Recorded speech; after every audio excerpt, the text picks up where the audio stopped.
The power of Jesus' words in today's gospel, he says, "Peace, be still," and he transformed the stormy sea into these peaceful waters, reminded me of a book I was reading recently. It's called The Hidden Messages in Water by a Japanese scientist, Dr. Emoto.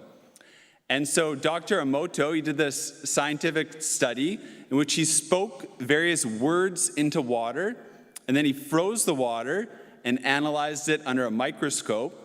And believe it or not, like this is science, he discovered that positive words spoken into water, like good, love, produce beautiful images full of light in the water, whereas negative words spoken into the water, like ugly, depressed, produced these poor and ugly images in water full of darkness.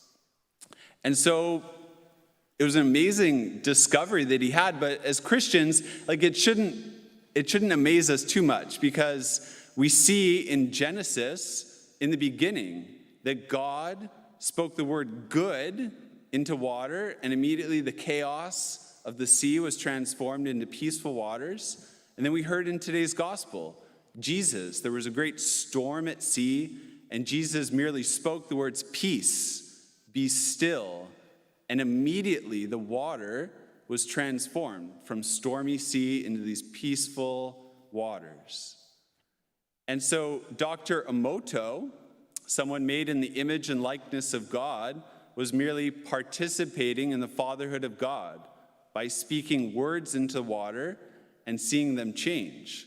Now, it's not just some like cool science experiment that he was doing in which science was somewhat confirming something we see in Scripture, but it actually profoundly influences us as human beings.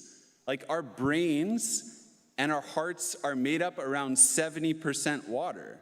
And although we have free will, still, the fact that our brains and our hearts are made up of around 70% water shows that spoken words have a tremendous influence on our brains and on our hearts. Like we hear the saying growing up, "Sticks and stones may break my bones, but words can never hurt me." But that is a lie. That's a false rhyme that we learned growing up. Words have a tremendous ability to hurt us or to bless us growing up. All of us know this to be profoundly true. Today is Father's Day. Last night, someone asked me, they said, "Father Richard, you gave flowers and cards to mothers on Mother's Day. What do you got for fathers?" You know, I kind of was like, felt awkward. We didn't plan anything. But I was praying about this morning, and I got something for fathers. Okay, it's not a gift, it's a challenge. It comes in 3 words. Answer the question. Answer the question. Okay, growing up, our mothers are the center of our universe. They're everything to us. They provide us with everything we need, all the unconditional love, tenderness, comfort, support growing up. But in the lives of every boy and girl, there happens to be a transition in which we no longer look towards our mothers, but we look towards our fathers. And our fathers, we go to our fathers for one thing, for them to answer the question. The key question that we all have that we take to our fathers is, who am I?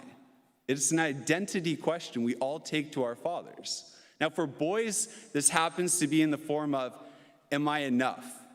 Do I have what it takes? Every boy brings those questions to their dad. Am I enough? Do I have what it takes? Like when you hit your first home run, or whether you do like a backflip on the trampoline, like you want your dad to be there. And for girls, when you wear your first dress, whatever it might be, you want your dad to see you.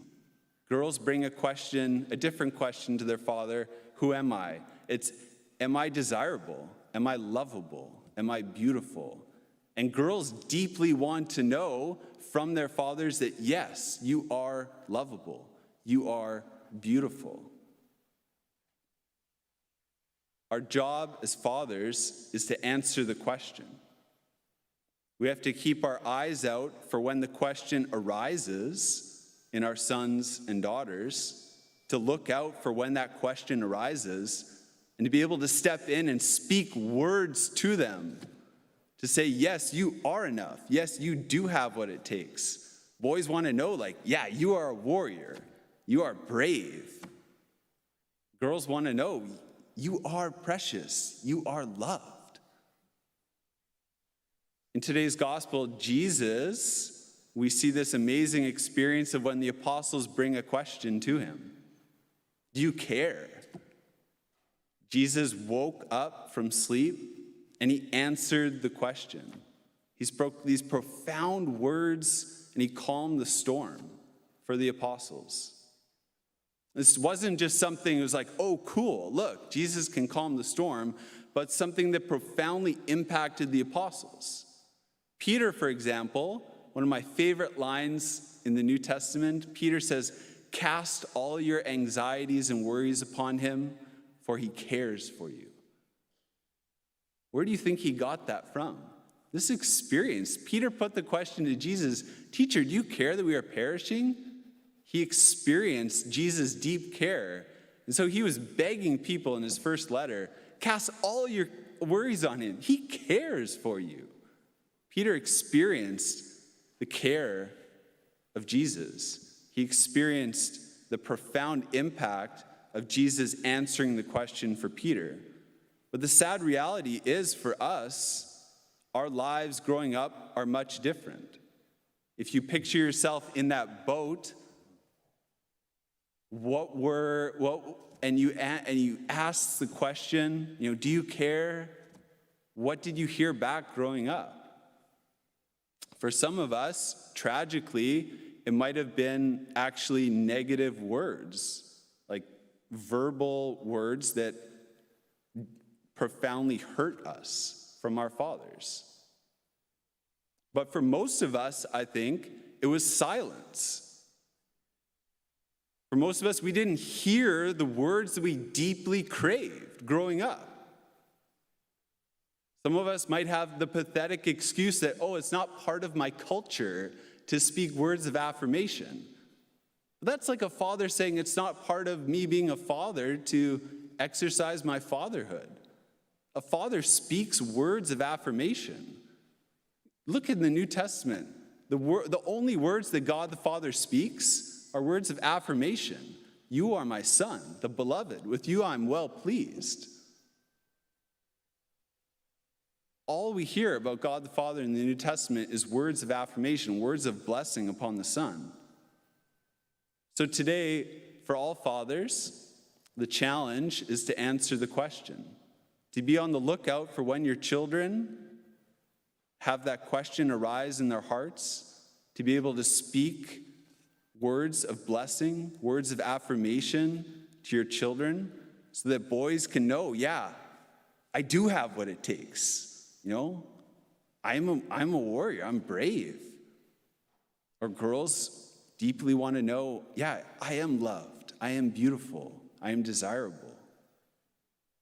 So it's not to shame any of us from our experience growing up, but it's the hope that our lives can be different going forward. Fathers need courage to be able to speak words of blessing upon sons and daughters. And if you're in a situation in which you don't have a father to do so, calling Father Hamilton and myself father is not just some church statement. It's supposed to be a real experience of fatherhood for people. So if you don't have a father who can do such a thing, come to Father Hamilton and myself and say, I need words of blessing. I did not receive it growing up. Can you give it to me? Put the challenge out to us. See what will happen.